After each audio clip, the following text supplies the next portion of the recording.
네, 안녕하세요. 무더운 날씨 가운데서도 이렇게 직접 방청해 주신 여러분들과 황교안 TV로 시청해 주시는 분들께 환영의 인사 말씀을 드립니다.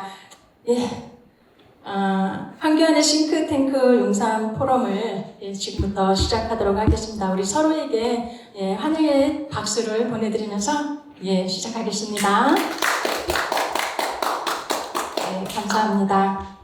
황교안의 싱크탱크 용산 포럼 초청 세미나는요, 이번에는 임팩트 투자란 무엇인가, 임팩트의 체화에 대해서 심상달 교수님께서 강의를 해주실 텐데요. 심상달 교수님에 대해서 잠시 말씀드리도록 하겠습니다. 미네소타대 대학원에서 경제학 박사 학위를 받으시고요. 한국개발연구원 거시경제팀 연구위원으로 계시다가 현재는 카이스트에서 경영공학부 교수직을 맡고 계십니다.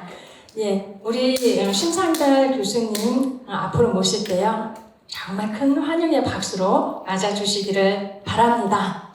강의 들어보도록 하겠습니다. 박수 부탁드립니다.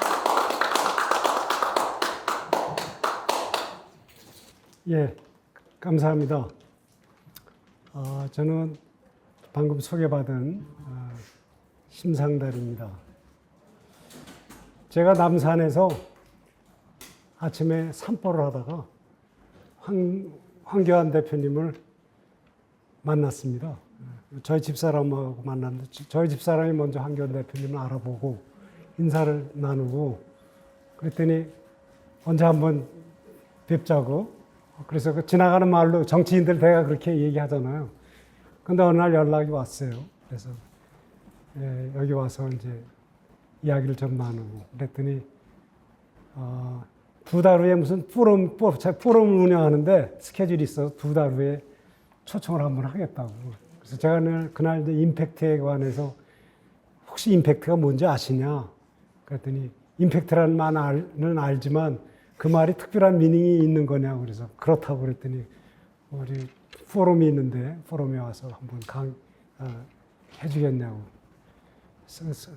근데 드디어 연락이 왔어요. 그래가지고 또 하나 제가 좋았던 거는 본부장님께서 정석호 본부장님께서 여기 계신 분들이 미리 와서 공부를 하고 와서 들으신다고 자료를 미리 보내달라고 그래서 그것도 너무 기뻤어요. 왜냐하면 제가 카이스트에서 강의를 할 때 학생들한테 화요일 날 제가 오늘같이 금요일 날 강의를 합니다. 가을에 주로 강의를 하는데 화요일 날 제가 이제 강의 계획을 만들어서 학생들한테 띄면은 학생들이 그것을 보고 와서 저는 이제 그거는 읽은 걸로 뭐 일부만 읽지만 그래서 읽고 와서 질문 위주로 하는데 오늘도 그 자료를 많이 만들었기 때문에 이것을 읽어보신 분들은 임팩트라는 개념이 무엇인지 어느 정도는 감이 잡혔을 거라고 생각을 합니다만 어떻게 내용이 알아볼 만 했습니까? 네. 그래서 이제 여기에 보면은 뭐가 있냐면 그 내용이 제가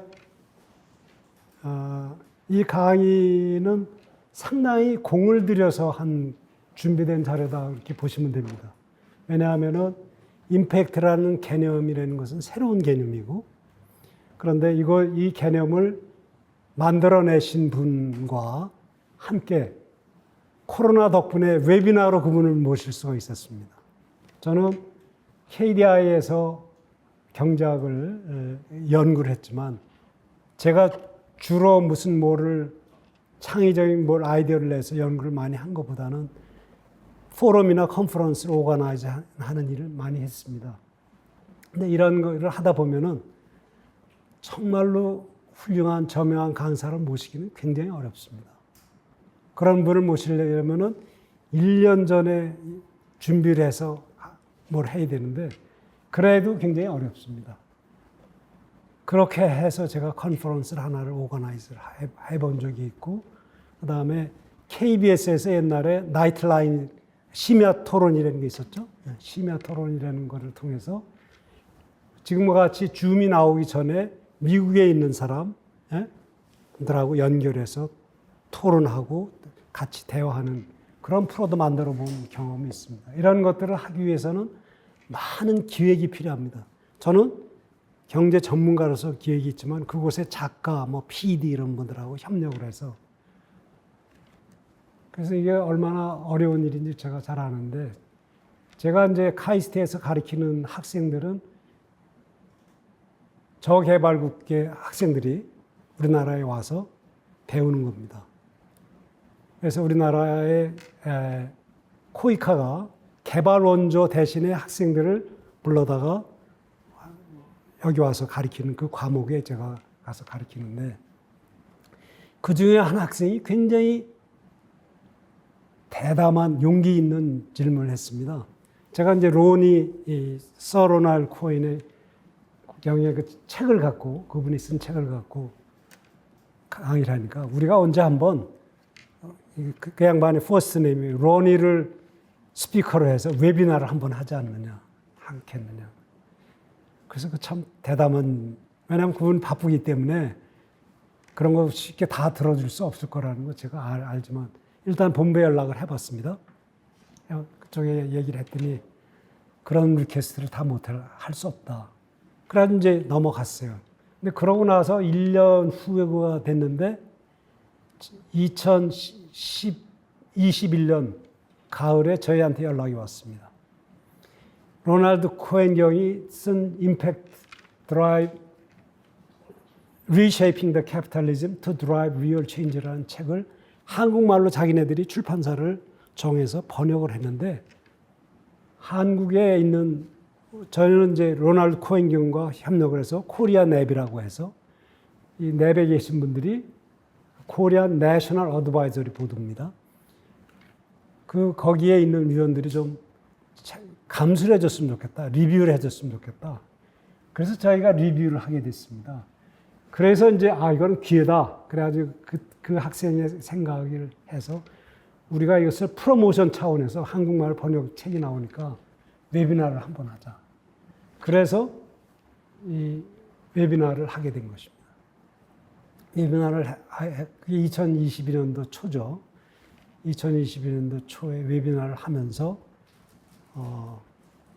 제가 이제 이 로널드 코엔 경이라는 분이 오늘 여러분들한테 오늘 소개하고자 한 것인데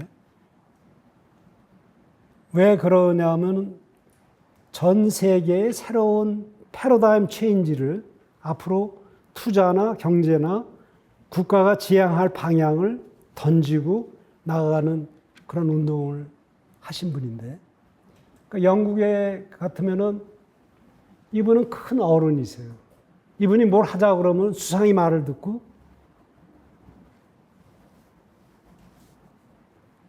나갑니다. 우리 대한민국에도 그런 어른이 하나 있었으면 좋겠다 생각이 듭니다. 제가 이 자리에 와서 하는 거는 그래서 제가 아까 말씀드린 대로 그런 어른들의 그 공통적인 특징은 자기가 한 말에 책임을 집니다. 저는 그분이 하여튼 제가 그 얘기를 다 하면 시간을 못 맞추기 때문에 그러는데 제가 전 경제학을 전공하면서 지금은 더 이상 경제학을 전공하지 않고 임팩트를 프로모트하는 일을 합니다. 임팩트라는 거와 엠퍼티 이 두 가지 단어를 프로모트하는 일을 하는데 우리나라에도 이런 것들을 프로모트를 할 만한 누가 말을 하면 사람들이 따라올 수 있는 사람들이 좀 있으면 좋겠다. 저는 그런 능력이 없습니다. 근데 그거 너무나 아쉬운 그런 건데 그래서 이분이 이분의 족적을 뒤쫓아서 그분이 쓴 글을 읽고 그런 것들을 제가 2011년서부터 2012년, 2010년 그때부터 그분이 쓴 책들을 다 읽고 그러고 나서 12년 만에 그분을 모셔서 웨비나를 했으니까 얼마나 그게 저한테 감동이 됐겠어요. 그런데 뭐 많은 사람들한테 알려져 있는 건 아니고 오늘도 제가 감사한 거는 여러분들이 몇 분 안 나왔지만 이것이 황교안 TV를 통해서 나아갈 수 있다는 거 굉장히 감사하게 생각을 합니다. 그래서 지금 제가 지난 4월 달에 여기 왔을 때 비전 캠프라고 그래서 어떤 비전 캠프는 뭐냐. 한국이 앞으로 나아가야 될 비전을 제시하고 시대의 흐름에 맞춰서 무엇을 바꿔야 되고 어떻게 한 그런 로드맵을 만들고 제시하고 그런 게 비전 캠프 아니겠습니까? 그래서 거기에 제가 오늘 여러분들과 제가 아는 것을 약간 공유하는 그런 시간이 됐으면 더 이상 말할 게 없겠습니다. 그래서 이 강사 소개를 한다면 이분은 저는 이제 이분을 프로모트하는 거죠. 이분은 주이신데 자기 나세르가 이집트에 집권을 하면서 영국 국적을 갖고 있는 사람들 이런 사람들은 유대인들은 다 나가라 해가지고 난민으로 쫓겨서 영국에 갔습니다. 그래서 그 아버지가 40살, 본인은 열 몇 살에 뭐 이렇게 조그만 가방 하나 들고 영국에 도착을 했는데 영국에서 따뜻하게 맞아주고 난민으로서 맞아주고 새로운 삶을 시작할 수가 있었던 거죠. 그렇기 때문에 자기가 어려웠을 때 자기를 따뜻하게 맞아줬던 사람들이 있었기 때문에 자기가 공부를 할 수가 있었고 그리고 장학금을 받아서 미국에 가서 하버드 비즈니스 스쿨에 가서 공부를 할 때 벤처 캐피탈이라는 것이 새로운 트렌드가 다음에 세상을 지배하는 하나의 중요한 키워드가 트렌드가 될 거라는 것을 감을 잡고 이분이 26살에 소위 말해서 벤처 캐피탈을 시작을 합니다. 그래서 어떤 것을 배우기 위해서 제일 확실한 방법은 본인이 변죽에 있지 않고 뛰어드는 거라는 거죠. 바닷속에 뛰어들어서 수영을 배우려면 바닷속에 뛰어들어가야 된다. 모래 백사장에서만 장난쳐서는 안 된다. 그래가지고 26살에 이 양반이 벤처 캐피탈이라는 거를 시작을 해서 30년 동안에 하는 동안에 에이펙스 파트너라는 프라이빗 에쿼티 펀드, 사모펀드로서 세계에서 아주 인정받는 사모펀드를 만들었어요. 그래서 관리하는 자산이 50빌리언 달러니까, 50빌리언, 상당히 큰 거죠. 500억 달러. 전 세계 여러 군데 오피스를 갖고 있고. 근데 이분이 30년 동안 그렇게 해서 한 다음에 느낀 게 뭐였냐면 자기가 이제 곧 나이가 들어가는데 자기 묘비명에 로널드 코엔은 투자를 해서 1년에 수익을 30%씩 남겼다. 이 말 한마디만이 묘비명에 남는다면 너무 밋밋할 것 같다. 이렇게 생각을 해가지고 이분이 자기 파트너들한테 앞으로 7년 후 나는 여러분들을 떠나서 의미 있는 일을 좀 해보겠습니다. 회사는 당신들이 이제는 경영을 해 주시오. 그 말을 하고 그 말을 나는 이제 하고 사회를 위해서 좀 의미 있는 일을 하겠다 하는 말이 이제 돌았습니다. 근데 영국 정부가 그때 당시에 이제 노동당 정부인데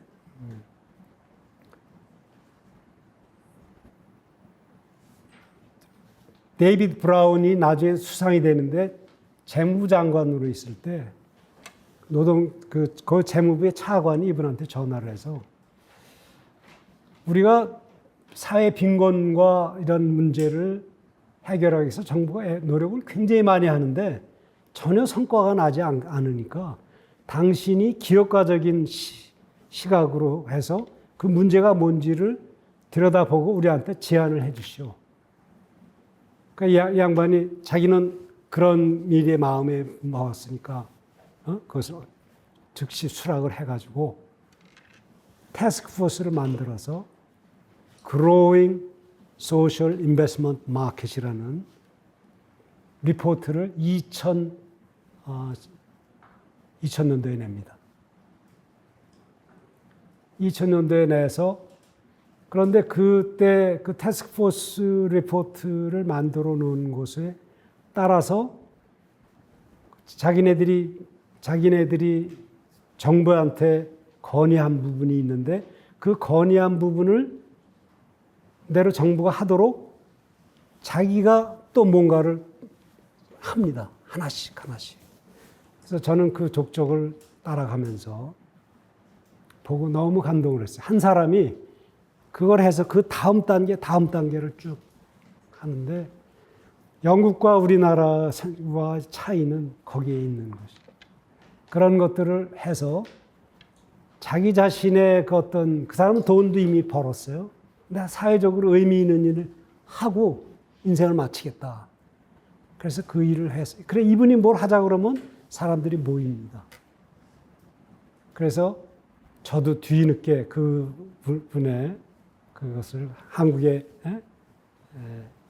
저하고 이제 문철우 교수가 한국에도 코리안 내셔널 어드바이저리 보드라는 것들 만들어가지고 같이 한국 내에서도 이것을 프로모트하는 일을 지금 하고 있다는 말씀드리는데, 네, 오늘 우리 송석우 본부장님께서 저한테 미리 뭘 자료를 만들라고 제가 해야 할 얘기가 너무 많습니다. 그래서 그 얘기를 다 해드릴 수가 없기 때문에 제가 좀 쇼킹한 방법을 선택을 했습니다. 챗 GPT한테 물어봤습니다. 서 로널드 코인에 의해서 주창되고 있는 임팩트 레볼루션이 뭐냐? 임팩트가 뭐냐? 그 다음에 중요한 그것을 정리해서 보낸 게 제 자료입니다. 그래서 어떻게 여러분들도 보면 우리가 강사를 초청했는데 챗 GPT한테 물어봐가지고 여기다 이걸 써놨다. 저는 챗 GPT가 여러분들한테 이걸 한 거는 제가 학생들한테 요즘에 시험을 보면은 학생들이 챗 GPT한테 물어가지고 답안을 씁니다.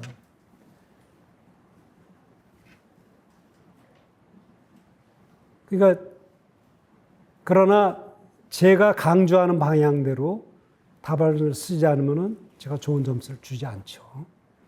챗 GPT라는 그런 새로운 우리 테크놀로지가 우리 손 안에 있는 핸드폰한테 전부 다 쓸 수가 있는 것입니다. 그래서 그러한 것들이 지금 그러한 테크놀로지가 가능하기 때문에 전에 아담 스미스가 처음에 경제학 웰스 오브 네이션 그 국부론을 쓸 때는 불가능하다고 생각하는 것이 지금은 가능해졌기 때문에 우리가 이제는 새로운 시장을 통해서 정부가 하지 못하는 일들을 할 수 있는 때가 왔다는 것, 그걸 말씀드리고 싶은 것입니다. 이분이 주장하는 바도 그겁니다. 그래서 요약하면은 지금 사회적 문제가 텐션이 많고 빈부 격차로 인해서 가난의 문제를 해소하지 못하는 것, 그래서 사회적 긴장감과 텐션이 많아지고 이것에 편승해가지고 이상한 소리 하는 정치인들이 너무 많아지고 우리나라에도 그렇죠. 그리고 환경적 문제는 이미 그냥 내버려 두면은 큰 재앙이 올 걸 우리 모두 다 알고 있는 거죠. 근데 그러한 것들을 그동안에는 우리가 어떻게 생각했냐면 이거는 정부가 할 일이라고 생각을 했고 돈 많은 사람이 재단을 만들어서 기부금을 내서 할 일이라고 생각을 했는데 그 사회적 문제의 규모가 너무 크고 그게 복잡해지고 새롭게 나가기 때문에 정부가 이것을 대응할 수가 없습니다. 정부라는 건 여러분들 잘 아시겠지만 기본적으로 보수적입니다. 새로운 문제를 대응해서 거기에 답을 찾고 해결책을 만들려면 새로운 실험을 해봐야 되잖아요. 실험에는 반드시 뭐가 따르냐면 실패가 따릅니다. 그런 실패를 따르는 위험을 정부는 기본적으로 택하지 않도록 돼 있어요. 그걸 누가 하냐면 비즈니스가 하는 겁니다. 투자자들이 하는 거죠. 그러니까 투자자들은 돈을 버는 일에 있어서는 그런 일을 하는데 사회 문제 해결하는데 그러면 민간의 그런 역량을 동원할 수 있느냐 없느냐. 이분이 2000년도에 재무부 차관의 부탁을 받고 들어가서 봤더니 재단들이나 뭐 이런 사람들이 소위 말해가지고 사회 소셜 섹터에 돈을 줘가면서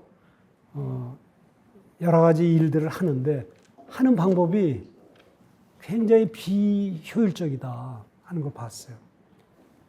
뭐냐면 훌륭한 사회적 기업가들도 있고 사회 봉사단체들도 있고 훌륭한 일들을 많이 하는데 가만히 봤더니 일반 영리 섹터에서는 한 사람이 성공을 하면 거기에 투자가 이루어져서 그 사람이 좀 더 규모를 키우고 이걸 확산해 가는 게 가능한데 이 소셜 섹터에서 성공을 하면은 돈을 그 다음에 서비스를 갖다 하려면 쫓아다니면서 돈을 모으는 게 힘이 들어가죠. 이 사람들이 자기네들이 잘하는 일 있잖아요. 이런 소위 말해서 제가 이제 임팩트를 만들어내는 일인데 서비스를 제공하고 임팩트를 만들어내는 것보다 사람들한테 구걸하러 다니는 일에 신경을 써야 되니까 참 힘들고 그리고 돈을 주는 사람들은 또 어떻게 하냐면 자기가 갖고 있는 돈은 제한되어 있으니까 한 사람을 많이 주지도 않고 오래 주지도 않고 분산해서 나눠줘야 된다고 해가지고 한 2, 3년 지나면은 미안하지만 다른 사람들도 도와야 되니까 당신은 그만두겠어. 이런 것들이 일반적인 프랙티스, 이런 일반적인 관행이었다. 여러분들도 다 그런 거 아시지 않겠습니까? 저도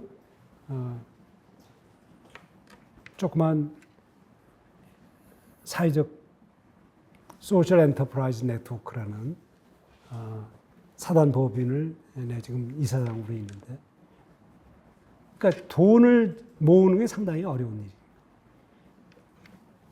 그래서 이분이 생각을 합니다. 그래서 이분이 그때 나온 Growing Social Investment Market이라는 보고서에다가 한 거는 사회 그 서비스를 제공하는 사람들한테 투자를 좀 해주는 방법을, 그걸 소셜 인베스트먼트라는 개념을 도입합니다. 소셜 인베스트먼트죠. 그때 당시에는 이분은 임팩트라는 말을 몰랐어요. 소셜 인베스트먼트는. 그래가지고 이분이 이제 아이디어를 낸 게 돈을 모아서 그 소셜 인베스트먼트를, 그러니까 봉사를 제공하는, 서비스를 제공하는 사람들한테 돈을 나눠주는 중간 조직, 그 사람들한테 돈을 좀 만들어서 줬으면 좋겠다 하는 그런 생각을 하고 자기 자신이 그런 펀드를 하나 만듭니다. 펀드를 만들어가지고 그것이 브리지스 펀드라고 하는데, 브리지스 펀드라는 걸 브리지스 벤처. 그래서 자기가 돈을 만들어서 자기가 투자를 하고, 그러니까 이분이 투자를 하니까 영국의 정부도 돈을, 공적 펀드도 되고 그래가지고. 그래서 소셜 인베스트먼트라는 개념을 이제 퍼뜨리기 시작하고 성공을 합니다. 그러고 나서 거기에서 서비스를 제공할 뿐만 아니라 유료로 해서 서비스를 해서 예를 들면 체육관 같은 건 그러니까 짐 같은 거는 부유한 사람들만 가는 거잖아요. 근데 거기에서 있는 거품 다 빼고 간단한 시설을 해서 그 다음에 뭐 빈 시설 같은 걸 개조해가지고 서비스를 제공하고 그런 것들을 소셜 벤처로 해가지고 거기서 투자한 사람들한테 원금을 돌려주고 하는 그런 레코드를 하나씩 쌓아갑니다. 그러고 있던 차에 이분한테 어떤 영국 정부가 무슨 얘기를 하냐면 휴면 예금이 굉장히 많은데 이 휴면 예금을 좀 더 사회적으로 의미 있게 쓰자. 우리나라도 휴면 예금을 서민금융지원재단을 통해서 뭐 미소금융 뭐 이런 거 하고 그랬었죠. 근데 이분들은 굉장히 고민을 해가지고 그 휴면 예금을 통해서 영국의 소셜 인베스트먼트라는 것을 키우는 커다란 도매 금융기관을 만듭니다. 그걸 빅 소사이티 캐피탈이라는 것을 만들었는데 그게 언제냐면 2012년도에 영국의 휴면 그러니까 금융기관에서 우리나라도 휴면 예금이 예금자가 그것을 갖다 클레임하지 않고 찾아가지 않고 내버려 두고 있는 돈들. 그다음에 영국에는 저축 대부 기관들이 있어요. 그러니까 건물을 지을 때 돈을 빌려가는 빌딩 소사이티라는 것들이 있는데 거기에 있는 남아있는 휴면 예금들을 다 몰아서 그것을 이제 영국에 있는 로터리 파운데이션에서 그걸 하는 로터리 파운데이션에서 그것을 모아서 어디다 쓰냐면 영국의 이런 사회적 목적 젊은이들을 위해서 일부 쓰고 그다음에 이런 도매 금융기관을 만드는 데 쓰자. 그것을 노동당 정부가 그걸 제의하는데 노동당 정부가 데이비드 캐머런 보수당 정권으로 2011년도인가 12년도에 바뀝니다. 바뀌는데 보수당 정부가 그거를 빅 소사이어티라는 캐치프레이즈를 갖고 집권을 하면서 노동당이 그 만드는 정책을 자기네들이 받아가지고 더 키워가지고 돈을 400만 파운드니까 400만 파운드를 휴면 예금에서 집어넣고 그 다음에 영국의 메이저 금융기관들한테 50만 파운드씩 투자를 하라고 그래서 600만 파운드를 갖고 빅 소사이티 캐피탈을 2012년도에 시작을 합니다. 그걸 하나 했고 또 한 가지 한 거는 2007년도쯤에 그러한 돈들을 그 휴면 예금을 잘 활용하는 방안에 대해서도 이 사람이 태스크포스를 만들어 가지고 제안서를 낸 거예요. 제안서를 냈는데 정부가 돈을 내지 않아요. 그러니까 이제 자기가 그러면 정부가 이렇게 돈을 내도 좋을 만한 그런 금융 상품을 자기가 개발하는 띵크탱크를 하나 만들겠다 해가지고 소셜 파이낸스라는 띵크탱크를 하나 만듭니다. 그래가지고 아주 혁신적인 아이디어가 하나 나오는데 이분의 아이디어가 아니고 소셜 섹터, 그다음에 금융 섹터, 투자 부문에 있는 섹터들의 인재들을 모아가지고 소셜 파이낸스를 만들었는데 젊은 두 직원이 와서 아이디어를 갖고 찾아옵니다. 그때 당시에 문제가 영국에서나 우리나라도 그런 문제가 있는데 범죄자가 추록을 한 다음에 다시 1년 반 만에 60%가 돌아오는 겁니다. 재범을 하는 겁니다. 왜냐하면 밖에 나가면 이 사람들이 있을 데도 없고 그래가지고 그런데 그 두 젊은이가 이 사람한테 와서 뭐라고 얘기하냐면 우리가 재범률을 낮추는 성과, 임팩트죠. 재범률이 재범률이 지금 예를 들어 60%인데 60%가 또 재범을 하는데 그거를 53%로 낮추는가 연계해서 낮추는 실적과 연계해서 투자자에게 수익을 보장해주는 상품을 만들면 어떻겠느냐. 그냥 양반이 거울을 놓고 땅 치고 이게 키다. 그래가지고 이 양반은 그동안에 벤처 캐피탈리스트니까 자기가 돈을 모으면은 몇 프로 얼마 남기겠다. 그러면 얼마 몇 프로 어떤 방식으로 해. 그런데 익숙하잖아요. 그런데 그래서 사회 문제 해결하는 것에 해결하는 성과를 측정을 어떤 기준을 만들어 가지고 그것에 따른 실적에 연동해서 투자자한테 보상을 해주는 그런 투자 상품을 만들어서 투자자한테 돈을 받죠? 그러면은 이 돈을 누구한테 주냐면 서비스를 제공하는 기관들한테 투자를 해주는 거죠.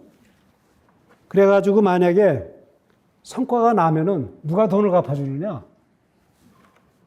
정부가 갚아주는 겁니다. 왜 정부가 갚아주냐면 재범률이라는 거는 사회 문제라는 거는 누가 해결해야 돼요? 정부가 해결해야 되는 문제죠. 그걸 그대로 내버려 두면은 사회적 비용이 많아지죠. 그래서 사회적 비용을 조기에 예방하고 조기에 개입해서 사회적 비용을 줄여주면은 정부는 비용이 줄어들죠. 그럼 거기서 어디서 생겨요? 세이빙이 생기죠. 정부에 떨어지는 세이빙의 일부를 투자자한테 수익으로 주고 또 일부를 그것을 성과를 만들어내는 그 서비스 기관들이 있잖아요. 거기에도 일부를 주고. 그러니까 메리트 시스템이 작동하는 겁니다. 그 상품을 2012년도에 피터버로우즈라는 지역에 젊은 추록수들, 대부분 다 동구권에서 온 사람들인데 이 추록수들의 대부분의 경우는 음주운전 같은 거 하다가 영국은 음주운전 단속이 심해가지고 음주하면 감옥에 가는 거예요. 근데 걔네들이 다 밖에 나가서 또 다시 돌아오고 또 다른 경범죄 이런 사람들을 재범을 자꾸를 통해서 점점 더 상황을 나쁘게 만드는 게 아니라 개선하는. 그리고 이제 옛날에는 뭐가 문제였냐면 정부가 돈을 쓰는 방법은 결과에다 돈을 주는 게 아니라 어떤 인풋에다 돈을 주는 거예요. 투입. 그러니까 재범을 방지하기 위해서는 그 사람들한테 상담을 한다거나 직업 훈련을 한다거나 그런 거 하잖아요. 그러나 결과적으로 그것이 재범률이 줄어들게 하는 데는 그 서비스를 제공하는 사람들은 아무도 책임이 없어. 자기네들은 해야 되는 일은 결과적으로 자기네들이 맡은 부분이 있잖아요. 그 부분만 정부로부터 나는 이런 어떤 방법으로 이 사람들한테 어떤 교육을 시키고 그다음에 어떻게 하겠다는 거 하지. 그러면 결과적으로 그 사람들 거기까지만 하는데 전 프로세스를 통해서 범죄율이 줄어들게 되는 효과를 만드는데 책임지는 사람은 없어요. 근데 지금 여기서 말하는 새로운 방식을 소셜 임팩트 본드라는 건데요. 소셜 임팩트 본드라는 새로운 혁신적인 상품을 만들어냅니다. 그래서 2010년도, 11년도부터 2008년도부터 해가지고 이 사람들이 그 상품을 만들어내서 2010년도부터 그것을 시작을 해서 5년 동안 성과를 냅니다. 그래서 재범률을 처음에 뭐냐면 7%보다 60%를 53% 이하로 내리면은 53% 이하로 내리면 투자자는 원금을 찾아가요. 근데 53% 이하를 못 내리자 투자자는 다 돈을 잃는 거예요. 근데 53%보다 더 낮으면은 누가 돈을 주냐? 영국의 정부가, 영국의 법무부가, Justice Department가 돈을 주는 거죠. 주겠다고 약속을 하는 거죠. 그러니까 이제 이 채권의 방식은 로널드 코엔 경우의 팀이 법무부에 찾아가서 내가 투자자들을 모아서 재범률을 60%에서 53%까지 낮출 테니까 당신들이 해야 할 일은 만약에 성과를 그대로 낮추고 그것을 제3자가 객관적으로 평가를 해서 그렇게 그런 성과가 만들어졌으면, 임팩트가 만들어졌으면 당신들은 원금을 주고, 그 다음에 만약 성과가 더 좋았으면 리턴을 조금씩 더 주고, 투자자가. 그 약속 하나만 해 주시오. 그래가지고 이제 그런 거를 outcome payment라고 합니다. outcome based. 네? 성과 지불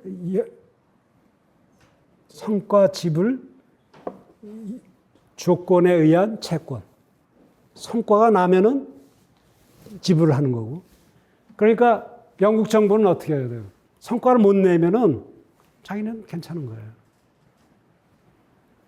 그러면 투자자들은 성과를 만들도록 열심히 노력하겠죠. 성과를 만들어야 되니까 어떤 부분이 있냐면 그들이 그동안에 정부는 일반적으로 뭘 하냐면 믿지를 못하니까 뭘 얼마를 썼느냐, 그다음에 어떻게 했느냐, 처음에 프로포절 랜드로 했느냐, 안 했느냐. 쓸데없는 감사만 많이 하는 거예요. 여기서는 뭘 보냐면 성과가 났느냐 보는 거예요. 중간에 하다가 보면은 처음에 계획했던 대로 실제로 상황이 달라서 돌아가잖아요.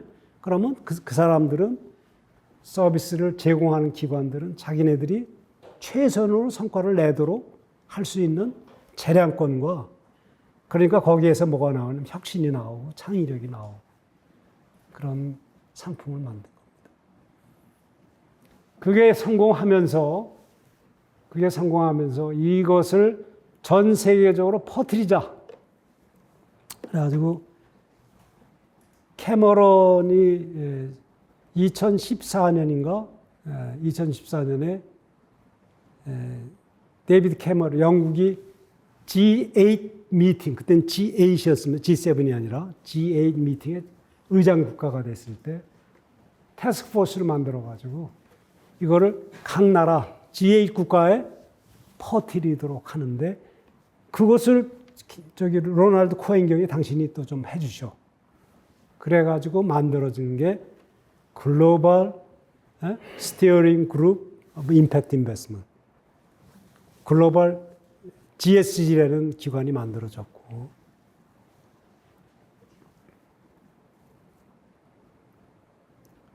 그 GSG라는 기관에 각 나라가 또 각 회원국가가 있는데 한국도 거기에 회원국이 돼서 물론 이건 다 민간 베이스입니다. 거기에 코리안 내셔널 어드바이저리 보드라는 것을 만들어서 거기에 제가 참여하고 있고 그 다음에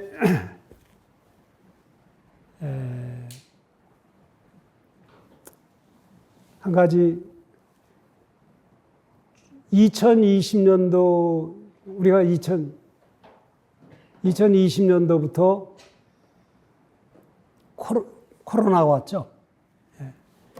코로나가 온 다음에 코로나가 와서 저는 상당히 커다란 베니핏을 받았는데 주로 이제 이런 세미나나 이런 것들이 외국에서 진행되는데 제가 그걸 가서 보통 때 같으면은 뭐 은퇴한 사람이 비용을 들여서 그런데 가기 어렵잖아요. 그런데 이게 코로나니까 다 웨비나로 합니다. 그러니까 여기 앉아서 줌으로 다 참석할 수가 수가 있고 그것을 줌으로 보면서 참 많은 걸 배웠어요. 그래서 그걸 학생들한테 가르치고 있고 그렇다는 말씀드리고 싶고 그래서 결과적으로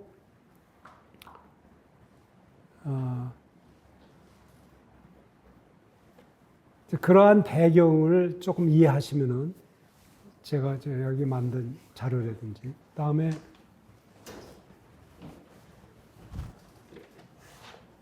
실제 관심이 있으신 분들은 이 책이 너무 잘 써진 책입니다.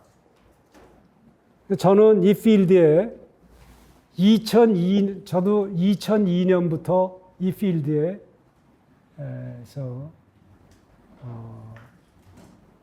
활동을 했습니다. 저는 원래 경제학이 전공인데 스위스에서 한 여인이 찾아와 가지고 북한 사람들이 추위에 떠는데 아무도 그를 돕는 것 같지 않다.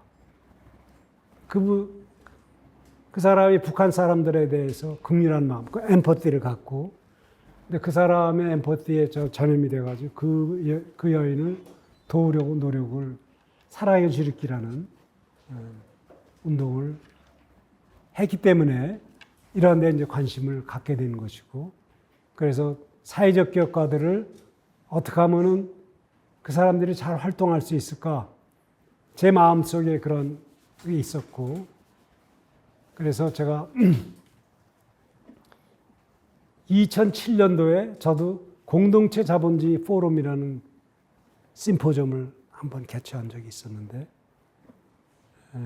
그 심포지엄을 하면서 저의 나름대로 로드맵을 어떤 방향으로 하면 좋겠다 하는 그 로드맵을 제시했습니다. 그 로드맵이 뭐냐면 따뜻한 마음을 갖고 있는 사람, 감사한 마음을 갖고 있는 사람, 정직한 마음을 갖고 있는 사람, 그런 사람들이 하는 따뜻한 공동체 자본주의를 만들자 했는데 그것을 구체적으로 어떻게 실현하는지에 대한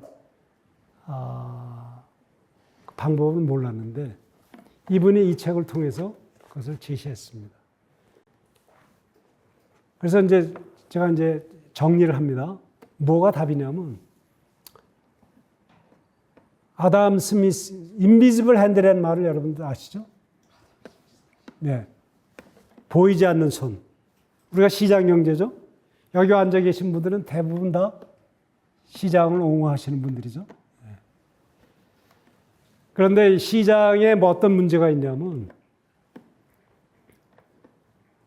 아담 스미스가 경제학 원론을 인비지블 핸들을 주창해가지고 각 개인이 자기의 이익만을 열심히 추구해도 보이지 않는 손이 조종을 해서 사회에 필요한 모든 것들이 제공되고 모든 사람들이 공동선을 이룬다 하는 게 인비지블 핸드의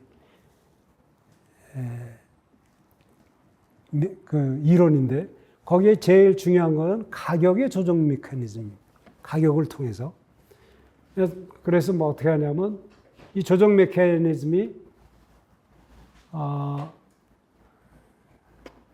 만약에 어떤 상품에 대한 수요가 늘어난다면은 사람들이 그것을 더 많이 살라고 하기 때문에 가격이 오를 것이다. 그래서 가격이 오르면은 살라고 하는 수요는 좀 줄어들고 또 공급이 늘어나고. 그래서 가격의 조절을 메커니즘을 통해서 정부가 계획해서 플랜하는 것보다 훨씬 더 좋은 공동선이 이루어진다는 게 그 사람의 이론인데 그분이 그 보이지 않는 손을 그 책을 쓰기 전에 어떤 책을 쓰면 도덕 정감론, 도덕 감정론, Theory of Moral Sentiment라는 책을 썼습니다. 근데 지금 우리 경제학의 일반적인 모델은 사람은 다른 사람의 효용에 대해서 관심하지 않고 자기의 효용에 대해만 관심하고 이런다고 이제 가정을 하는 거죠. 왜냐하면 그렇게 해야 분석하기가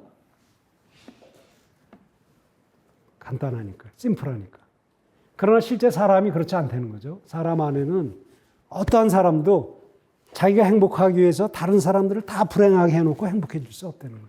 사람 마음속에 그런 게 있다는 거예요. 그걸 그 양반 한마디로 표현하면 엠퍼티인데요. 그래야지 엠퍼티라는 게 뭐냐면 내가 어떤 사람들하고 같이 느끼는 거예요. 서로 심퍼시를, 뮤추얼 심퍼시, 동시적으로 같이 이걸 느끼는데 내가 어떤 일을 해서 그 사람이 행복을 느끼고 그 행복을 느끼는 거를 내가 다시 느끼고 그렇게 해서 내가 한 행동을 내가 돌아봤을 때 나 자신만이 아니라 아무 생각 없는 제3의 아주 불편부당한 관전자가 밖에서 나를 바라봤을 때 그 사람의 입장에서도 내가 한 일이 공감을 그 사람에게서도 받는 걸 내가 아는 거예요. 그랬을 때 자애가 생긴다는 거예요. 자기에 대한 자존감과 행복감이 생기고. 그런 말을 그걸 기준으로 해서 이분이 국부론을 쓰기 17년 전에 그 책을 먼저 썼어요. 그래가지고 아담 스미스의 무덤이 에딘버러에 있는데 에딘버러의 묘비에 뭐라고 썼냐면 Adam Smith, the author of Theory of Moral Sentiment and the Wealth of Nation. 그러니까 그 사람은 자기 자신이 모럴 센티먼트의 저자라는 것에 훨씬 더 프라우드했던 것입니다. 그런데 그 사람 아담 스미스는 그때 당시에 그것을 그런 거 있는 건 알지만 어떻게 처리해야 될지 모르기 때문에 경제 분석을 진행할 때는 그런 건 없는 거로 하자. 그래가지고 그 후에 이제 많은 사람들이 그것을 발전시켜서 현대 경제학을 이론을 만들고 시장을 만들어냈었는데 지금 시장은 문제가 있다는 걸 알잖아요. 모두 다 알아요. 모두 다 아는데, 근데 제가 이제 이걸 보면은 여기에서 이제 임팩트의 개념이 뭐냐면 임팩트는 내가 한 행동으로 인해서 다른 사람이 영향받은 것을 정확히 측정해서 그것을 돈으로 환산해서 파이낸셜 스테이트먼트에 반영시키자는 거예요. 지금 어떤 회사 같은 우리가 좀 주식 투자 사람들 많이 하잖아요. 주식 투자가 뭘 근거로 하냐면 어느 기업이 돈을 어느 기회에 얼마나 벌었다.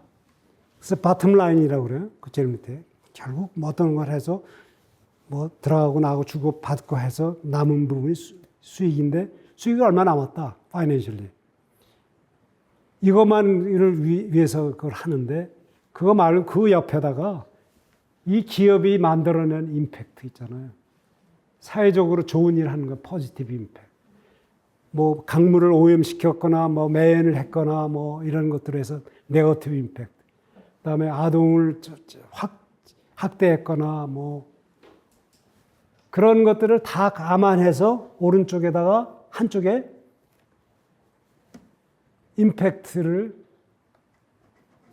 계산해서 통합해서 그것을 보게 하자. 그러면은 기업들이 지금은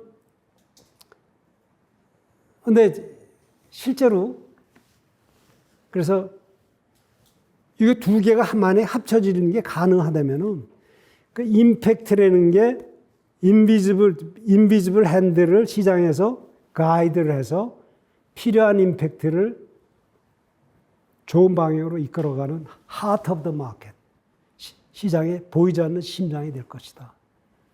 라는 게 이 사람의 주장이고, 그리고 아담 스미스도 Wealth of Nation을 쓰기 전에 모럴 센티먼트에서 그렇게 얘기했다는 거죠. 저는 경제학자로서 이 양반이 그것을 바라보고 그런데 이제 실제로 말만이 아니라 그 양반이 한 거는 처음에 아까 그랬죠. 소셜 임팩트 펀드라는 걸 만들어서 그것을 사방에 퍼뜨렸어요.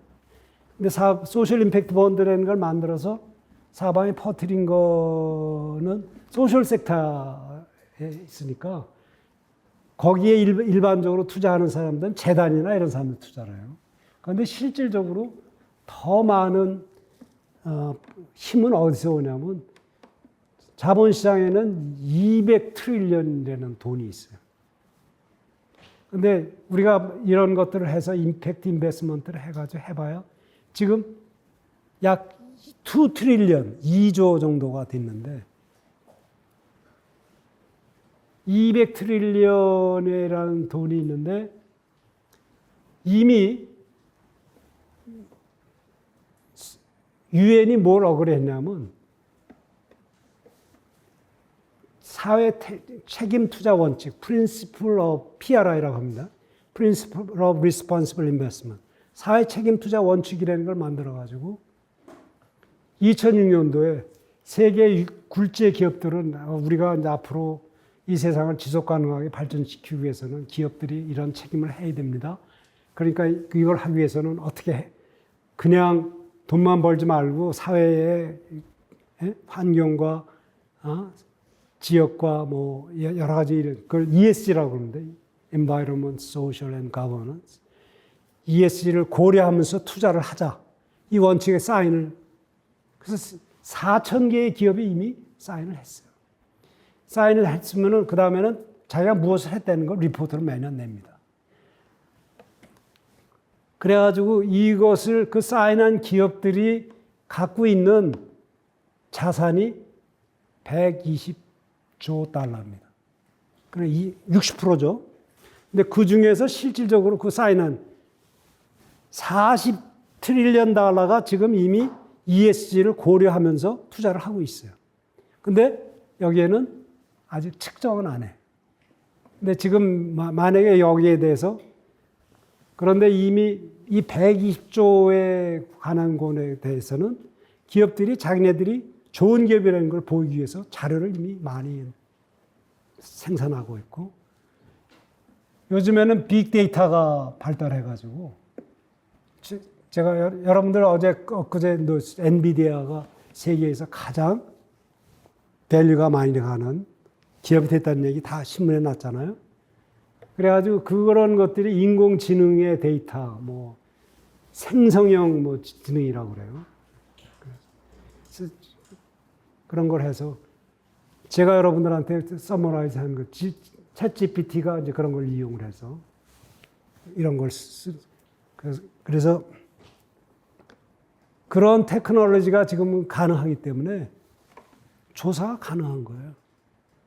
그래가지고 하버드 비즈니스 스쿨에서 조지 세라핌이라는 아주 유명한 학자, 교수가 팀을 만들어가지고 이 기업들이 만들어낸 데이터를 갖고 분석을 했어요. 1차적으로 환경적 임팩트도 보고, 그 다음에 고용에 대한 임팩트, 그 다음에 상품을 통해서 미치는 영향, 이런 걸 계산을 했는데, 임팩트 자료를 만들어서 이렇게 보니까 그 사람들의 임팩트를 만드는 거하고 주가하고 약간의 코릴레이션이 있는 거예요. 여기에서 말하는 임팩트가 그 사람들의 단기 프로핏에는 영향을 안 미치지만 그런 인포메이션이 그 기업이 좋은 기업이다라는 인포메이션이 주가에는 영향을 미칩니다. 그래서 벌써부터 그런 힘이 작동을 하고 있는 거죠. 그래서 이분 말에 하면은 한 2, 3년 후에 벌써 2년이 지났는데 이런 그 데이터가 점점 더 많이 만들어지고 점점 더 많이 만들어지게 되면은 그러한 데이터를 아는 사람하고 데이터에 접근이 가능한 사람하고 접근이 안 되는 사람하고는 차이가 있겠죠. 접근이 있는 사람은 그 데이터를 빨리 봐서 그쪽에 투자를 해서 돈을 더 많이 벌 수 있기 때문에 그러한 일이 일어나지 않도록 하기 위해서는 어떻게 해요? 정부가 결국은 개입을 해서 모든 기업들이 그런 데이터를 만들어내서 공시하도록 하는 걸 의무화할 것이다. 그래서 이제 그렇게 되면은 새로운 시장을 통해서 그런 데이터를 보면 그런 기업에, 그리고 또 한 가지는 이미 소비자들이 말이죠. 특히 밀레니얼 제너레이션 젊은 아이들은 싼 것만 사지 않고 그 기업이 어떤 기업인가 이런 걸 보는 거고, 그다음에 자기네들이 직장을 선택할 때도 그 기업이 어떤 기업인가, 착한 기업인가 아닌가 본다는 거죠. 그래서 제가 이야기를 이제 정리를 해야 되겠습니다만, 제가 이제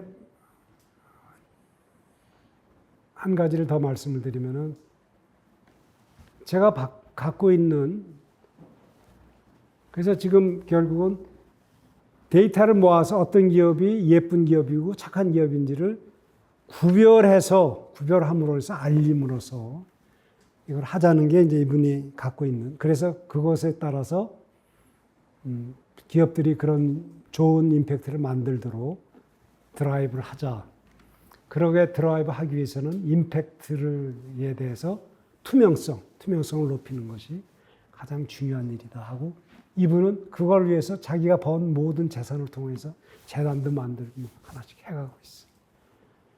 작년도에 제가 처음으로 말라가에서 여는, 코로나가 끝났기 때문에 말라가에서 오프라인 컨퍼런스에 참석을 해가지고 제기를 했습니다.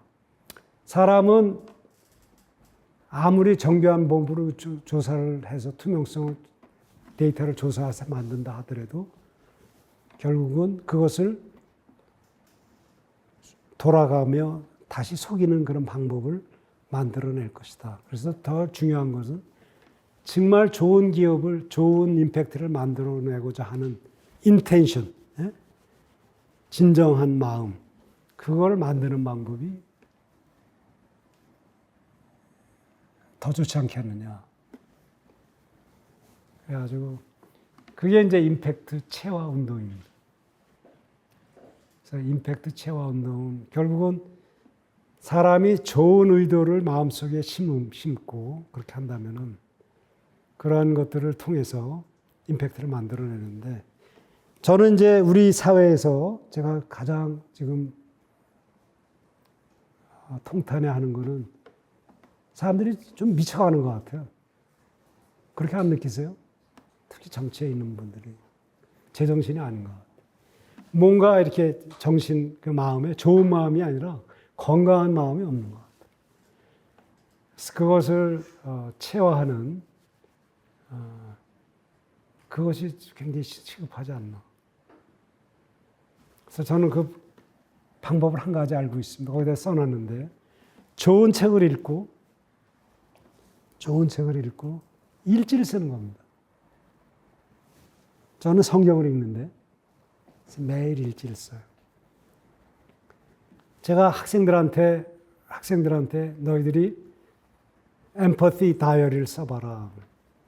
한동대에서 가르치면서 4년 전인가 그 얘기를 했습니다. 그런데 사실은 저도 잘 쓰질 않았어요. 그러니까 잘 안 됐죠.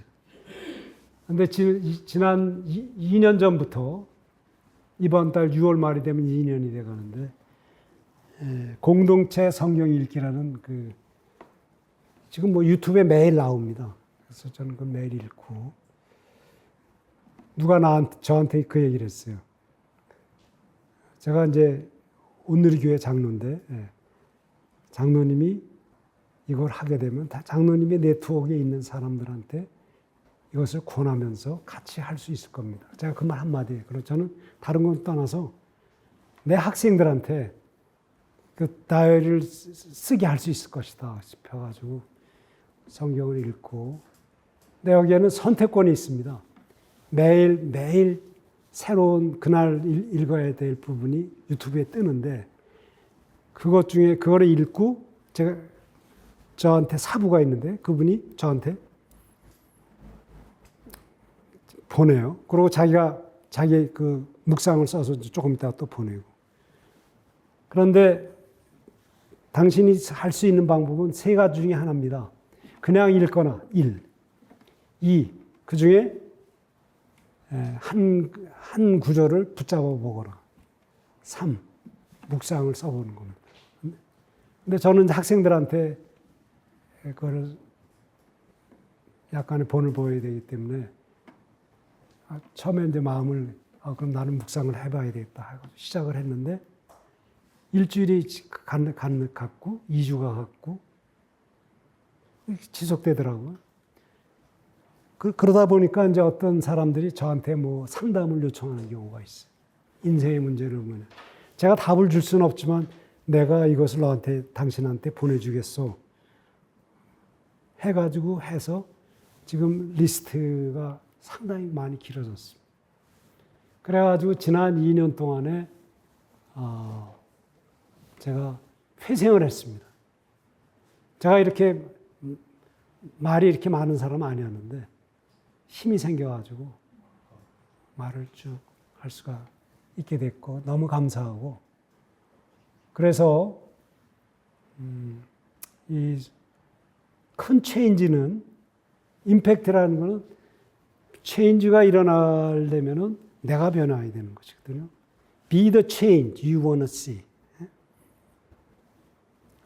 당신이 만들어내고자 하는 채널, 여러분 자신이 먼저 변하십시오 하는 게 뭐 아주 지고에 아주 맞는 말인데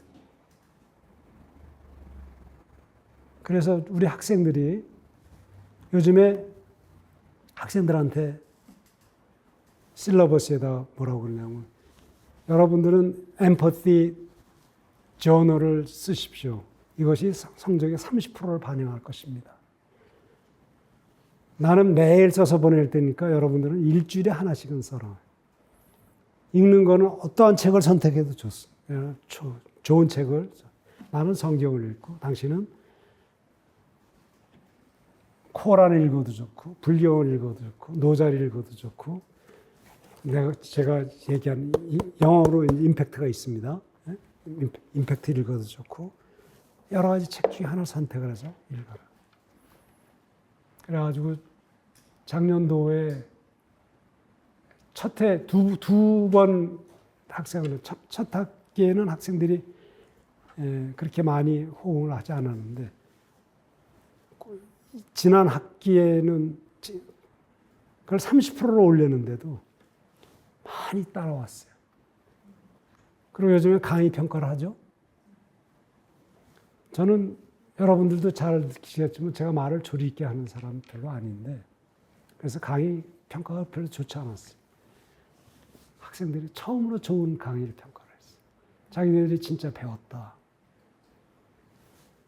그래서 임팩트 무브먼트라는 것은 기업이 기본적으로 돈만 벌지 않고 좋은 일, 사회와 환경과 어려운 사람들을 위해서 좋은 일을 만들어내는 일을 하는데 그것을 측정해서 이것을 공표함으로써 보상을 해주는 체계를 통해서 자본주의 경제 시스템을 바꾸는 건데 그것의 기본 동료는 우리의 좋은 인텐션이로부터 시작되는 거기 때문에 제가 여러분들이 경제학 백그라운드가 얼마만큼 되는지는 알 수 없지만 제가 마지막으로 얘기하는 책을 하나 읽고 여러분들이 자신이 변하면 여러분들이 행복해지고 여러분들 자녀가 행복해지고 주위에 있는 사람 다 행복해집니다. 그건 제가 자신 있게 얘기할 수 있어요. 내 손녀가 미국에서 공부하면서 제가 쓴 책을 읽습니다. 그리고 제 여동생, 문제 있는 사람들. 그래가지고, 이거는 제가 정말로 공유하고 싶은 삶의 지혜라고 그럴까? 제가 터득하는 것이. 이것으로 마치도록 하겠습니다. 시간 좀 길어져서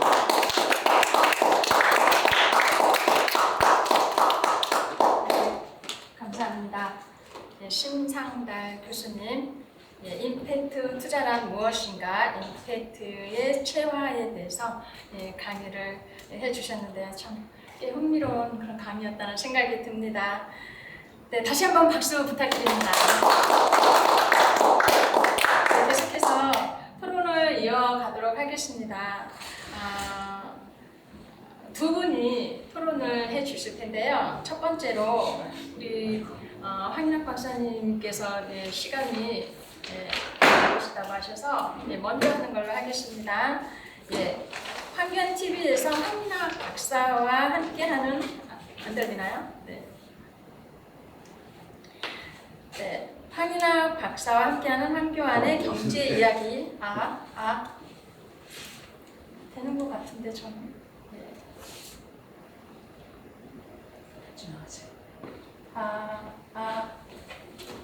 먼저 깨나요? 먼저 깨났네요.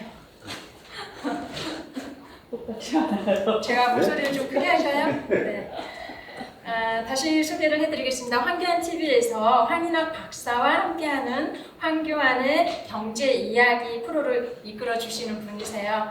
그 주인공 황인학 박사님 모시고 첫 번째 토론을 들어보도록 하겠습니다. 박수 부탁드립니다.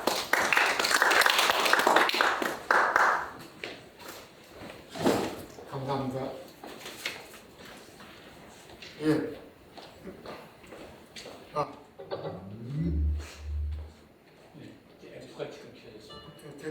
됐나요? 잘 들어요. 예, 다시 한번 인사드리겠습니다. 황인학입니다. 저도 경제학자인데 심상달 교수님의 철학이라고 할까, 종교라고 할까, 여러 가지 이것들 감동적인 이야기를 해주셔가지고 시간 가는 줄 모르고 잘 들었습니다.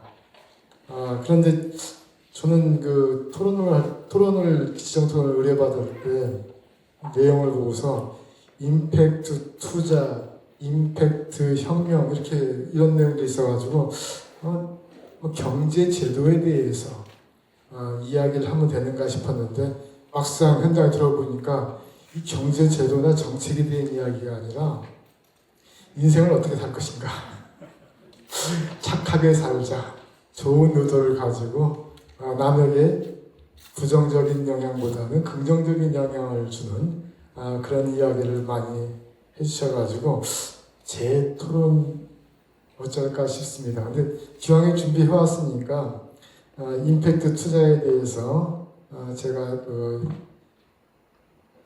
좀 관점은 다를 수 있겠습니다만은 우리 시청하신 분들이나 여기 와 계신 분들에게 좀 돕기 위해서 개념을 좀 더 확인부터 하겠습니다.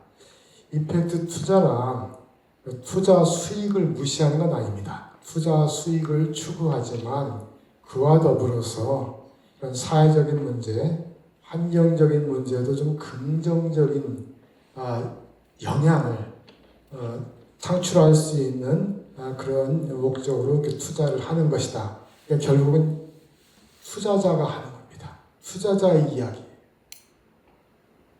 시민단체도 아니고 소비자도 아니고 종업원도 아니고 투자자가 그런 투자를 한다는 겁니다. 임팩트 혁명은 사회적 환경적 문제를 해결하기 위해서 결국 투자자죠.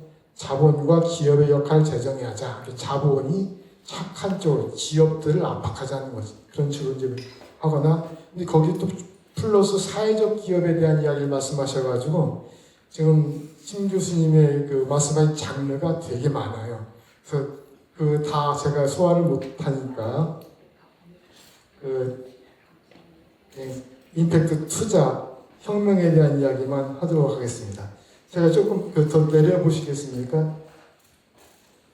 송 교수님께서 조금 스크롤링을 좀 다운해서 아주 임팩트 투자 이런 것들이 코헨경이 이제 이야기를 해서 퍼졌다고 합니다만 본래 이게 그냥 하루아침에 뜬금없이 나온 게 아니라 잠깐 ESG도 말씀하셨는데 굉장히 복잡한 시대적 그런 요청 사항이 있어요. 제가 이제 정리를 해보면 이런 겁니다. 첫 번째, 우리가 대부분의 자원 배분은 시장에 의해서 수요와 공급에 의해서 배분된다고 이야기를 하고 보이지 않는 손을 말씀하시는데 시장보다는 기업에 의해서 통제되고 배분되는 게 더 많습니다. 그래서 한 나라가 경제가 발전하려면은 시장만 가지고는 안 되고 효율적인 기업 조직이 있어야 되는 거예요. 기업 내에서는 보이지 않는 손이 아니라 보이는 손에 의해서 움직입니다. 여기 그 기업 내에 있는 자원들이 누구의 지시에 의해서 배분되는 걸 알거든요. 그 보이는 손이라고 하면서 보이지 않는 손보다는 보이는 손에 의해서 통제 배분되는데 워낙 모든 나라에서 기업이 존재하지 않으면 뭐 경쟁하셨고 또 기업이 워낙 많은 역할을 하다 보니까 기업의 사회적 영향이 되게 커요. 환경 사회적 영향이 큰데 기업이 아까 부정적 긍정적 말씀하셨는데 기업이 사회에 발생하는 모든 비용이 우리 가격에 반영이 안 돼요. 어떤 이렇게 뭐 플라스틱 같은 걸 생산하는 기업들은 그 플라스틱이 그 어떤 뭐 바다에 떠들어가 태평양 한가운데 섬을 이룰 때 그거 누군가 치워야 되고 분해야 되는데 우리 소비자들도 그 사회적 환경적 비용을 다 지불하지 않고 기업들도 그런 걸 비용에 인식하지 않고 수익을 누립니다. 그걸 우리가 네거티브 엑스터널리티라고 해요.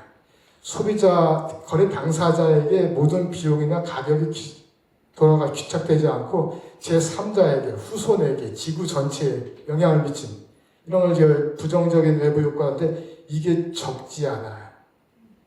또 어떤 건 뭐 말씀하신 이 긍정적인 외부 효과를 발생시키는 사회적 기업에 대한 이야기도 말씀하셨는데 또 기업이 그런 걸 하면은 의외로 또 상당히 정부가 해결하지 못한 문제를 해결할 수 있어요. 기업의 기업이 워낙 중요한 자원 배분의 역할을 하다 보니까 기업을 통해서 문제가 악화될 수도 있고 해결될 수 있다는 걸 알게 됩니다.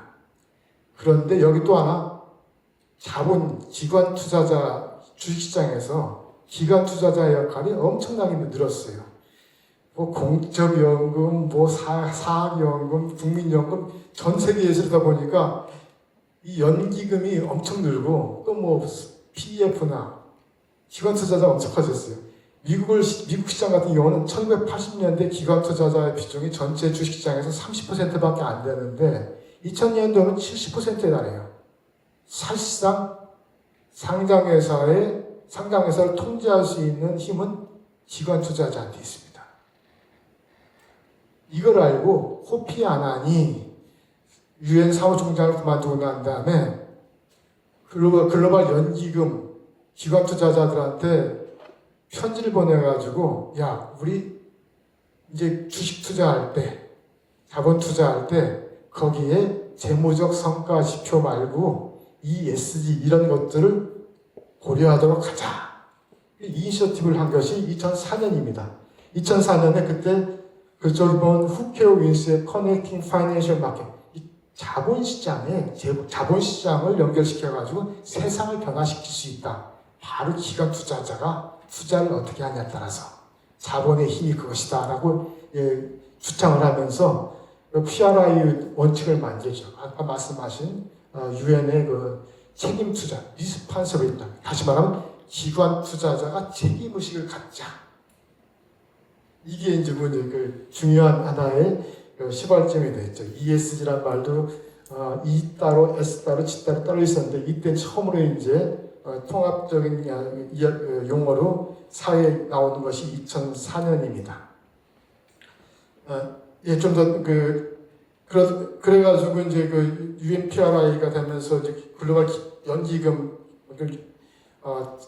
글로벌 투자자들이 모여가지고 계속해서 여기에 이제 가입해가지고 기업들이 여기에 들어가는 게 아니라 투자자들이 들어갑니다. 기관 투자자들이 들어가는 겁니다. UNPRI에. 그러다가 2008년, 9년 글로벌 금융위기가 미국 쪽에서 터졌어요. 터지고 난 다음에 이게 누구의 책임이냐 할 때 기관 투자자들이 돈을 벌기 위해서 엄청난 짓을 벌였다는 걸 알게 됩니다. 자본시장의 문제잖아요.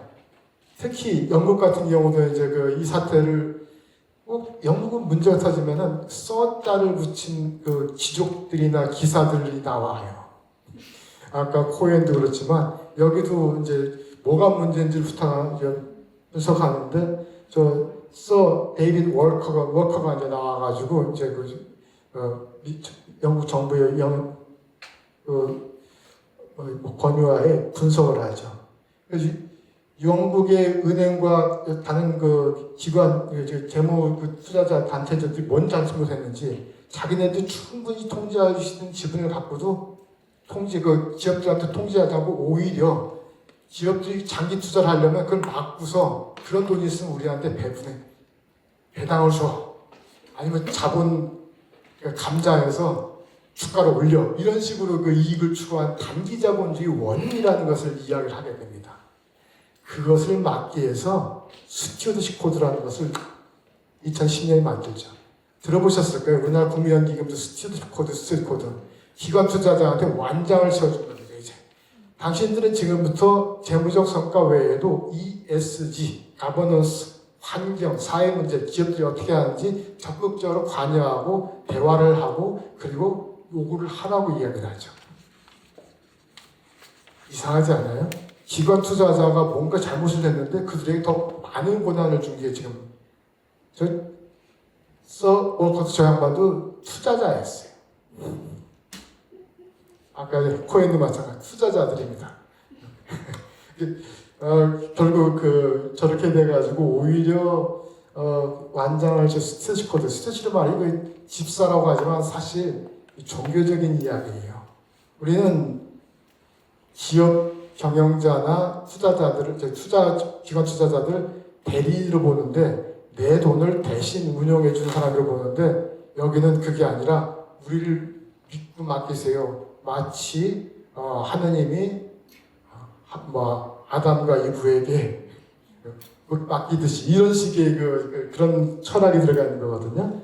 전때 기관 투자한테 리스판서빌리티란 말이에요. 어카운터빌리티, 법적 책임을 얘기하다가 그 부분은 논란이 많으니까 리스판서빌리티만 해요. 기관 주주가 책임이 있다. 2004년 얘기 똑같은 얘기했어요. 같은 연장선상에 있는 거죠. 아마 그때쯤에서 이제 우리 코엔 경우도 이제 임팩트 투자 이야기를 이제 이야기했던 것 같은데, 자 그러고 난 다음에 세상에 뒤집힐 만한 이야기가 2018년 전으로 이제 나오기 시작합니다. 글로벌 코비드-19 우한 폐렴 직전이죠. 조금 더 내리시고 있습니다. 그때 이 영국이 좀 특이해요. 브리티시 아카데미에 저기 학자들하고 사업체들하고 모여 있는 건데 거기에 보면은 기업의 회사의 목적이 이윤 극대화인데 그거 바꾸지 않는 운동을 벌여줘요. 조금만 더 내리시겠습니까? 아니 반대 방향. 여기 보면 목적이 있는 사업에 관한 원칙이라고 하죠. 저 목적이라는 것이 뭐냐면 제가 봤던 파트 중에서는 purpose before profit, 이익보다 목적이 한 목적인지 따져봐야 된다는 운동이에요. 우리 예전에 보면 결리 사의, 이익이 눈에 보이면 먼저 그게 우리 의에 맞는지 따져봐야 된다는 건데, 결리사의 정신 같은 데 가면 저걸 가지고 그냥 기업들이 바뀌지 않을 테니 규제를 통해서라도 회사의 목적을 바꿔야 한다는 운동을 벌이기 시작합니다. 그때 이제 다보스에서도 뭐죠? 유니버설 퍼포즈 커뮤니, 이제는 주주 중심의 자본주의는 끝났다. 모든 이해관계자, 사회에 관련된, 환경에 관련된 모든 이해관계 자본주의를 추구해야 된다는 게 2020년에 나와요. 그리고 미국의 비즈니스 라운드 테이블이라는 어찌 보면은 미국의 판 전경련 단체인데 거기서도 회사의 목적에 관한 선언이 다시 나오죠.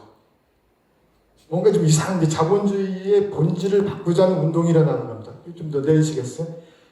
그 연장선상에서 우리가 임팩트 투자를, 임팩트 혁명론을 이해하면은 조금 다른 관점이 생길 수도 있어요. 임팩트 투자는 ES 투자가 보통 크게 보면은 이제 같은 연장성에 스크린 투자가 있고 ES 통합 투자가 있고 임팩트 투자인데 스크린 투자는 저 뭐 무기를 만들거나 또는 사회에 어떤 좀 그 네거티브 부정적인 외부 효과를 창출한 회사에 투자를 하지 말자는 네거티브 리스트를 만드는 겁니다. 상장 회사 중에. ES 통합 투자가는 이미 지금 하고 있는 거지만 ES 점수 좋은 쪽에 그 모아가지고 상장해서 포트폴리오 만들어 투자하는 건데 임팩트 투자는 말씀하셨지만 그 투자 특정 사회 혁명 문제를 해결하는 데 기여하는 기업에 적극적으로 투자하거나 또는 그린번드 같은 채권, 그 프로젝트, 사회적 기업이라든 투자를 합니다. 그리고 그 대부분 그 미래에 사회를 바꿀 수 있는 그 기술이나 기업에 투자하기 때문에 스타트업 투자를 많이 하게 되고 이런 그 이미 상장된 주식시장 기반을 하지 않기 때문에 상당히 그 장기적 투자를 좀 지향하기도 하고요. ESG 문제 해결할 측면은 좀 성과가 상당히 높은 것으로 이렇게 평가하는 사람들이 있더라고요. 좀 내리시겠어요? 그래서 그게 ESG하고 다른 건데, 요 상황에서, 다른 장면 다 빼고 임팩트 투자와 혁명에 관해서 이야기를 질문을 드리면, 먼저 직접적인 간단한 질문 두 가지가 있는데요. 첫 번째는, 임팩트 혁명의 그 문서에 보면 효과적인 이야기를 말씀하시더라고요. 효율성과 효과성은 좀 많이 다르거든요. 효율과 효과는. 효율은 항상 우리 모든 자원은 유한하다. 세상에 공짜는 없다. 어디에 뭔가를 달성하려면 우리 다른 데 사용할 수 있는 자원을 투입해야 되는데 그 투입한 자원 대비 우리가 성과를 어떻게 얻느냐 이게 효율이고요. 효과는 투입 얼마나 했는지 관계없습니다. 목적을 얼마만큼 달성했느냐만 따지거든요. 효율과 효과는 다른데 지금 우리 발제문에서는 효과적인 자원 배분이라고 말씀하셔가지고 경제학자들은 자원 배분 항상 효율성이라고 얘기하지 효과성은 얘기를 하지 않는데 이게 본래 임팩트 본래 그 책에서 그렇게 일부러 강조했는지 그게 궁금하고요. 두 번째는 임팩트의 3대 세 가지 주요 요소가 있다고 하는데 의도, 측정 한 가지가 좀 빠진 것 같아가지고 다른 분들 위해서 좀 한 가지만 좀 설명해 좋겠고요. 그리고 마지막으로 세 번째인데 조심스럽습니다. 이 부분은 혁명론을 말씀하셔가지고 제도적 관점에서 조금 설명드리고 임팩트 이 혁명론을 말씀하시는 분들, 심 교수님뿐만 아니라 다른 분들도 어떻게 생각하는지에 대한 궁금해가지고요. 혁명이라고 하면 현실이 문제가 있다는 것을 생각하고 이걸 본질을 바꾸자는 거거든요. 현재 또는 과거와 단절하자는 것이 혁명입니다. 개선하고 다르죠. 그런다면 지금 현재 자본주의 패러다임을 부정하고 이제 변혁하자는 건데 이건 자본주의 본질을 바꾸려면 투자자 하나만 아니라 자본주의 모든 이해관계자가 동참해야 되는 일이었는데 그렇다면 임팩트 혁명론에서는 아까 임팩트 투자는 투자자들을 움직이자 하는 건데 이건 혁명론은 투자자뿐만 아니라 모든 이해관계자 같이 움직이자고 촉구하는 것인지가 첫 번째 궁금한 것이고요. 두 번째는 임팩트 혁명은 자본과 기업의 역할을 재정의 하자. 아까 똑같은 회사의 목적을 바꾸자는 것이냐 바꾸겠다면 어떻게 바꾸자는 것이냐 대안이 있는 것인지 그게 궁금하고요. 그 앞에 견리사회 같은 경우 세 번째 당장에 우리 지금 현재 문제되고 있는 상법 개정이 논의되고 있는데 정부나 금감위는 금융인가요? 지금 회사에 상법 바꿔가지고 이사의 충실 의무 중에서 지금 이사의 충실 의무가 회사에도 돼 있어요. 회사에게 이사가 충실 의무를 진다고 되어 있는데 거기에 주주의 비례적 의무를 집어넣는다고 해가지고 지금 경제계가 좀 바짝 뛰고 있거든요. 주주의 비례적 의무는 모든 주주를 동시에 만족시키는 방법이 없기 때문에 누군가 꼭 소송을 걸 텐데 그걸 어떻게 감당할 것이냐라는 이제 걱정을 하고 있는 모양이에요. 저는 어느 쪽도 속하지는 않습니다. 아직 제 입장은 없는데 혹시 이런 것과 관련해 가지고 임팩트 혁명론에서는 뭐 회사의 목적과 같이 결부해서 뭔가 입장이 있는지, 궁극적으로는 ESG 중에서는 이해관계자 아까 다보스 매니페스토처럼 이제 프리드만 독트린은 벗어나자. 주주자본주의는 끝났다. 모든 이해관계자, 모든 사회적 이해관계자, 다양성 또는 지구에 미친 영향 이런 것들을 모두 중시할 수 있는 이해관계자 자본주의로 가자라는 논의가 있는데 결국 우리 이 임팩트 혁명론도 여기에 어떤 입장인지 끝으로 의도를 강조하셨는데 저도 늘 착하게 살려고 합니다만 어떤 것은 더 착하게 시작하는 것이 오히려 마누라를 더 화나게 의도는 좋았는데 결과가 안 좋아가지고 좋은 의도가 좋은 결과를 보장하지는 않는다. 니르바나를 언급한 사람 중에 니르바나 끌고 가지 않고 오히려 안 건드리면 못한 결과를 초래했다는 그 열반의 함정, 그리고 지옥으로 가는 길은 온통 선한 의도로 포장되어 있다는 그런 서양의 속담, 규제의 역설, 정부의 정책이나 법령 개정 앞에 보면 그 법 개정 취지 보세요. 엄청 좋아요. 뭐 보호나 뭐 육성이나 뭐 안 좋은 취지가 없습니다. 근데 꼭 나쁜 결과만 앞서네요. 규제의 역설. 이런 문제점들을 이미 알고 있을 텐데 우리 임팩트 혁명론은 여기에 대해서 어떤 그런 대비책이나 또는 통제 방안을 가지고 운영하고 있는지 궁금해가지고 질문을 드립니다. 아이고 죄송합니다. 감사합니다.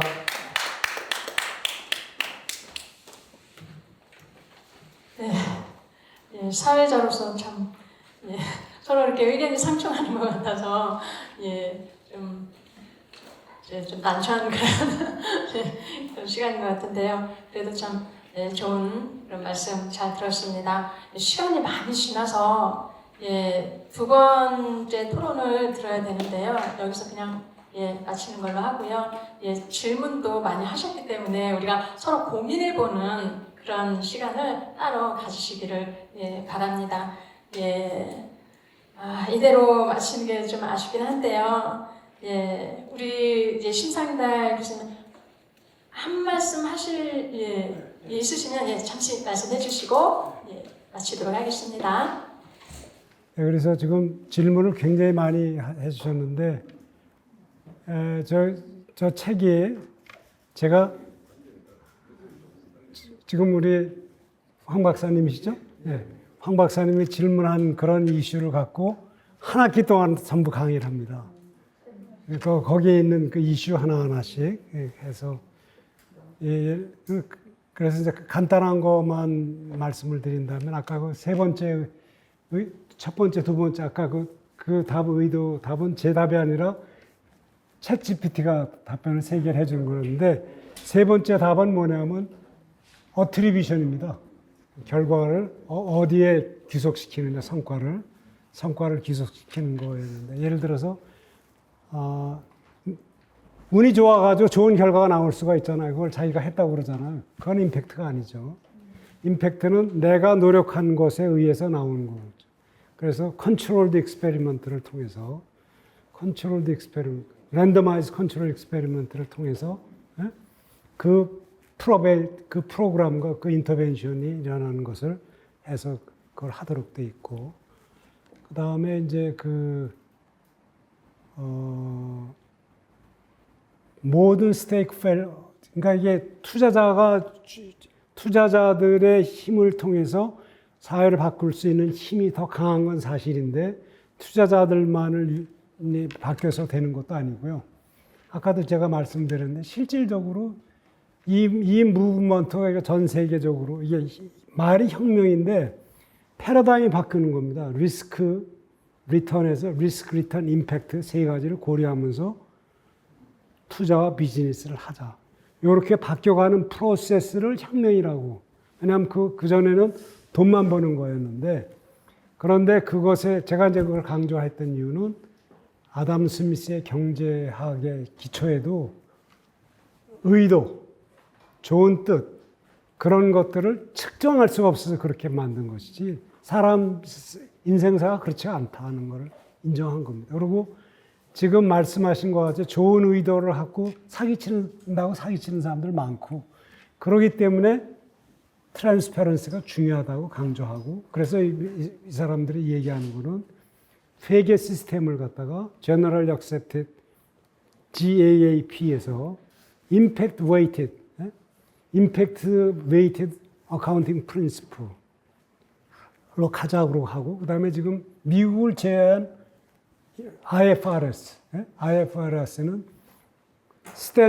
이런 측정하는 스탠다드를 만들어서 ISSB가 그걸 만들고 뭐 그런 것들의 노력이 지금 가고 있고 제가 이제 오늘 강조한 거는 그런 말들은 굉장히 많이 하는데 중요한 것은 그곳에 있는 어떤 한 리더가 인생을 걸고 그것을 하는 걸 제가 보고 그게 너무 감동을 받았기 때문에 여기 우리 황교안 대표뿐만 아니라 이런 여기 계신 분들이 그런 리더가 됐으면 좋겠다는 그런 마음에서 이야기를 했고 그런 마음을 키우는 방법 중에 하나가 제가 소개한 것입니다. 네, 감사합니다. 예, 이렇게 학자들의 그 고민이 있어서 나라가 발전하고 또 건재해 가는 것 같습니다. 예, 오늘 강의 감사드리고요. 예, 우리 송석호 교수님 마지막 말씀 하시고 마치도록 하겠습니다. 예, 뭐 좀 더 연장해서 해도 좋은데 다음 행사가 또 있어서 여기서 마쳐야 될 것 같습니다. 제가 토론하려고 했던 내용은 또 조금 다른데 이제 수중자본주의가 시작된 이래 그런 문제들, 사회적 문제들을 해결하기 위한 여러 법과 제도와 장치들이 마련되어 있고 우리나라도 어느 정도 완비가 되어 있습니다만은 그럼에도 불구하고 사각지대라는 게 있어서 간간히 뭐 세모녀가 굶어 죽었다라는 등 또는 탈북민이 어떻게 됐다는 이런 문명사회에서는 있을 수 없는 그런 일이 일어나고 있어서 이런 문제들을 보완하는 장치로서의 임팩트가 굉장히 중요하다는 생각을 하고 있는데 황 박사님이 지적하신 것처럼 그 임팩트를 좀 확장하고 퍼지기 위해서는 몇 가지 전제 조건이 필요하다라는 그런 말씀을 드리려고 했었습니다. 그런데 시간상 없어서 요건 제 얘기는 다 다른 기회를 통해서 다른 방법을 통해서 말씀드리도록 하고 오늘 그 임팩트란 무엇인가에 대한 토론을 여기서 마치는 걸로 하겠습니다. 다음번 용산 포럼은 7월 5일 태영호 의원을 모시고 통일 외교에 대한 그런 문제를 다룰 예정이니 많이 좀 참석해 주시고 주변에 관심 있는 분들도 많이 같이 오시면 좋을 것 같습니다. 잠깐 용산 포럼 공지사항을 올리기에 앞으로는 이제 3교시 체제로 해서 1교시 발제, 2교시 토론 및 질의응답, 3교시는 식사를 통해서 못다한 얘기를 나누자고 이렇게 공지를 드렸는데 오늘은 7시부터 다른 프로그램이 있어서 전화 몇몇 분들은 이제 참석을 하지 못하겠습니다. 오늘 포럼은 이것으로 마치고요.